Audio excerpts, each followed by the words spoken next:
If you took one side, the professor would play the devil's advocate. It taught you how to think. The only kids in this school who are getting a decent education, and it's not really that decent because their professors are all on the left, are the conservative kids. Because if they have to defend the ideas that they have, which means they get the two sides. The kids on the left, bright as they are, get only one side. And they're never tested in their assumptions. It's a great tragedy. And I found two leftist professors. I did this for 7 years. I've written 5 books on the subject with the solutions, and I tried every which way. I tried to put intellectual diversity in the diversity, they have these, this school probably spends millions every year, probably $10 million. And it's got diversity deans and diversity offices. All you have to do is insert intellectual diversity. Could not get it done.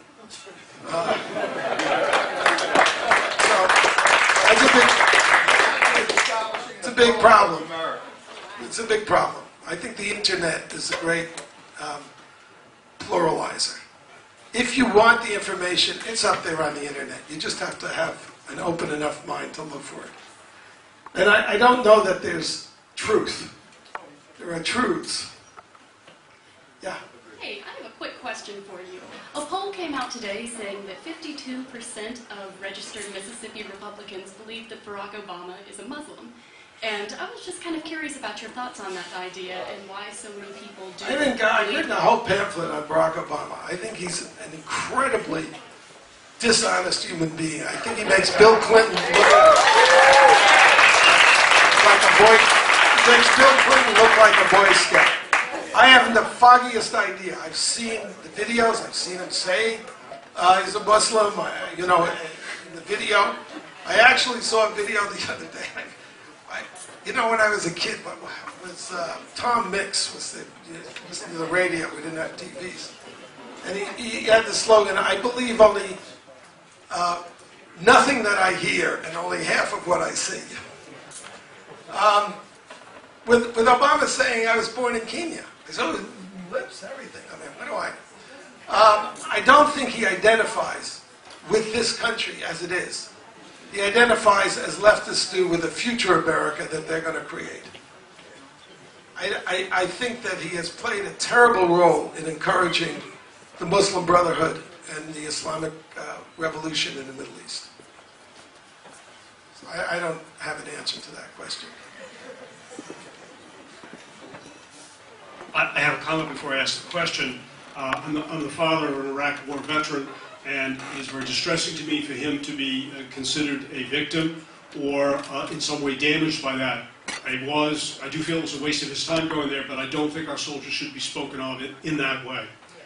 My question to you is, having gone through sort of a change through my life as you have, perhaps not as radical, and reaching an epiphany with Ronald Reagan, I'm wondering if you can help me understand, as well as for young students, how it is that people of our maturity still hold on to progressive fantasies, even when they should know better.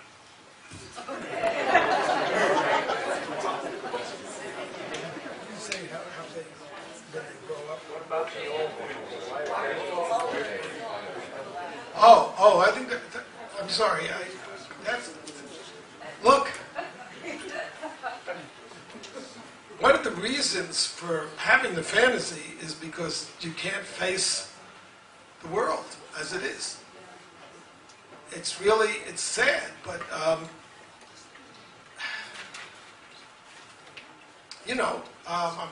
trying to think of a simple example, but it's very hard to come to terms with reality. Conservatives are rooted in the real world. They accept the limits on people. People are not going to change dramatically. There's not going to be a world in which there's equality. Well, look at it this way. Madison, who was one of our founding conservative fathers, pointed out that there's an ineluctable, inescapable conflict between liberty and equality. Why? Because people are unequal. Some people are smarter than others. Some people are prettier than others. Some people have more energy than others. Some people just can see an opportunity better than others. That creates inequality every single day. So in order to have equality, you have to take away their liberty to express themselves and reap the rewards. Now, that means that conservatives who believe that, as Madison did, have to look at the world and say, well, maybe we can make an improvement here, an improvement there, but basically, there's always going to be inequalities among people. There are some people that you can't help. You know, it's like the homeless. You give them a home. That doesn't help the problem. They're homeless for other reasons than that they didn't have a home. So it's, you know, it's just a matter of people. You just keep, I actually wrote a book about my change. And it's true, it was fairly dramatic. I was depressed for 7 years. I lost all my friends. It was like, you know, so who wants that? I mean, if you have the choice. So people are risk averse, and for good reason. But it's pretty painful going through it. You know, there are a lot of marriages that are there because it's just too painful to do what needs to be done. That doesn't mean that every marriage is like that, but there are plenty that are like that.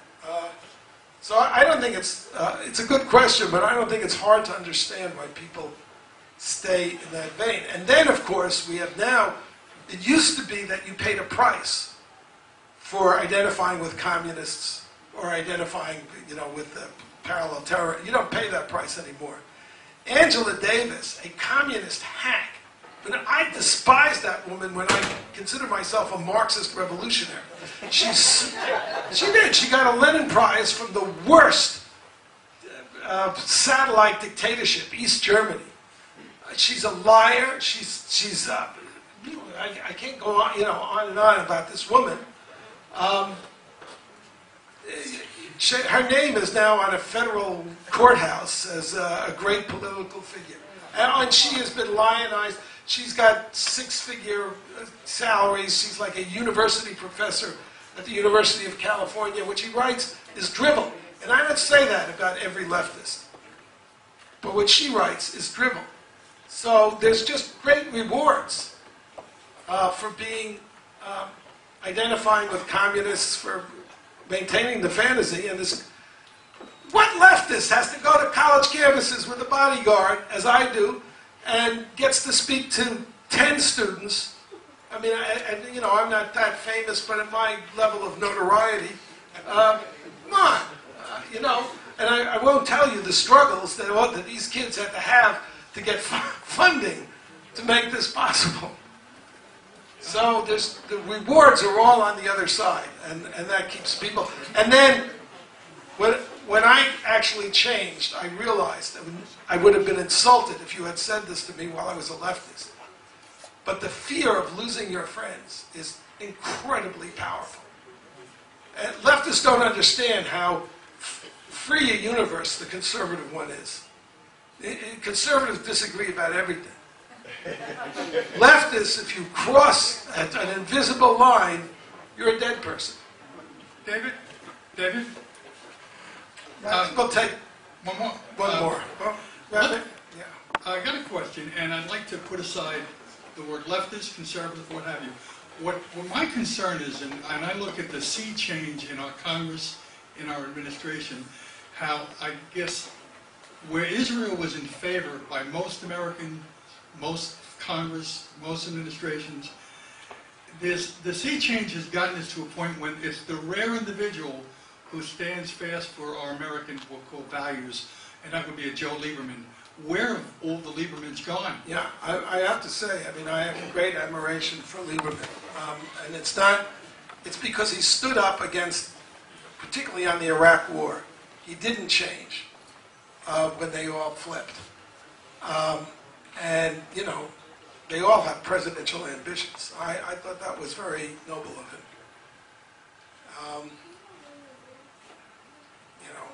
There are very few. It's very sad. I think it's terrible that the country is so polarized. I think the polarization began with the McGovern election. It began actually with the SDS riots. The riots that Tom Hagen organized at the Chicago political convention in the Democratic Party, which were designed to defeat Hewitt Humphrey because he had supported the Vietnam War. And they did succeed in doing that. And then they all marched into the Democratic Party, even though they were all small c communists.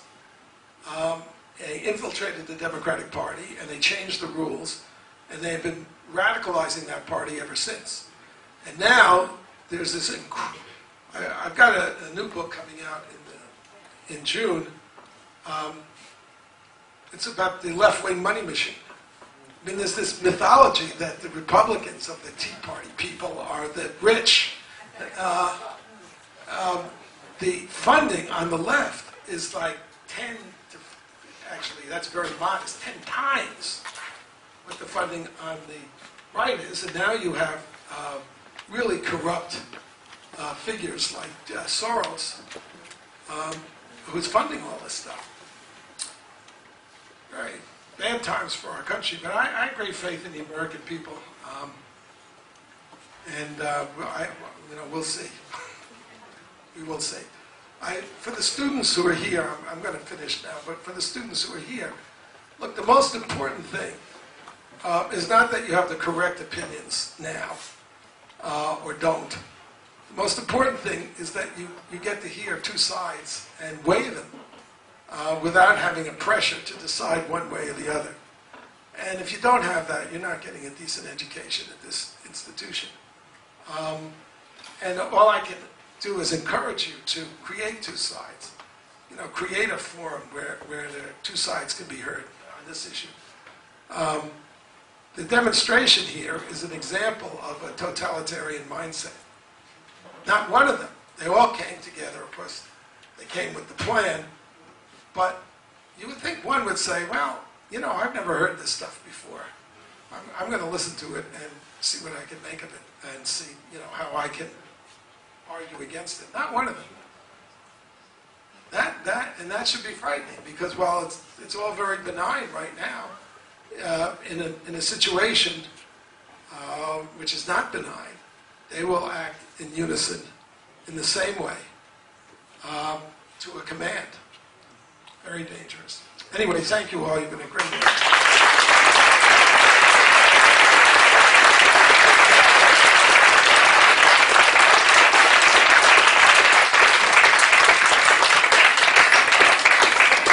I'd like to thank everyone for coming out. It's a great event. Hope you all have a safe trip home. Thank you very much.